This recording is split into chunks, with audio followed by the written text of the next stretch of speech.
এই পটল আর ডিম দিয়ে আজকে একটা রেসিপি তোমাদের সাথে শেয়ার করব। চলো প্রথমে পটলগুলোকে ছাড়িয়ে নেওয়া যাক। এগুলো মশলা ঢোকার জন্য এরমভাবে আমি কেটে নেব, চারিদিকটা এইভাবে কেটে নেব। সব কটা পটলই আমি এইভাবে কেটে নিয়েছি, এতে মশলাটা খুব ভালোভাবে ঢুকবে। পটলের ওই রেসিপিটা করার জন্য কয়েকটা ডিম আমি সেদ্ধ করে নেবো। চলো সেদ্ধ করে নেওয়া যাক।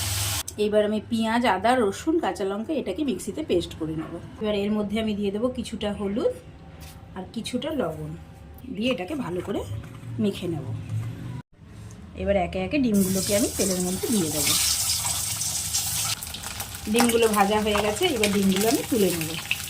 এবার এই তেলেই দিয়ে দেবো কেটে রাখা পটলগুলো। এবার পটলগুলোকে আমি লাল লাল করে ভেজে নেব। পটলটা একটু ভাজা হয়ে গেছে, এবার আমি একটু দিয়ে উল্টে দেবো।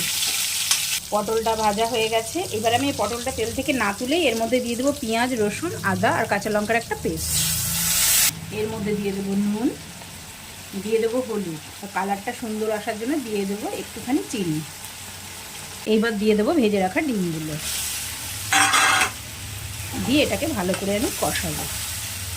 এই রান্নাটা আমি গ্যাসটা কমিয়ে আস্তে আস্তে করব, কারণ আমি এই রান্নাতে একটু জল ব্যবহার করবো না।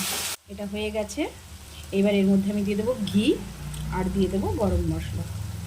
এটা হালকা নেড়ে চেড়ে নেবো। এই দেখো ফ্রেন্ডস, তৈরি আমার পটল ডিমের রসা। এইভাবে তোমরা বাড়িতে করো, খুব ভালো লাগবে খেতে।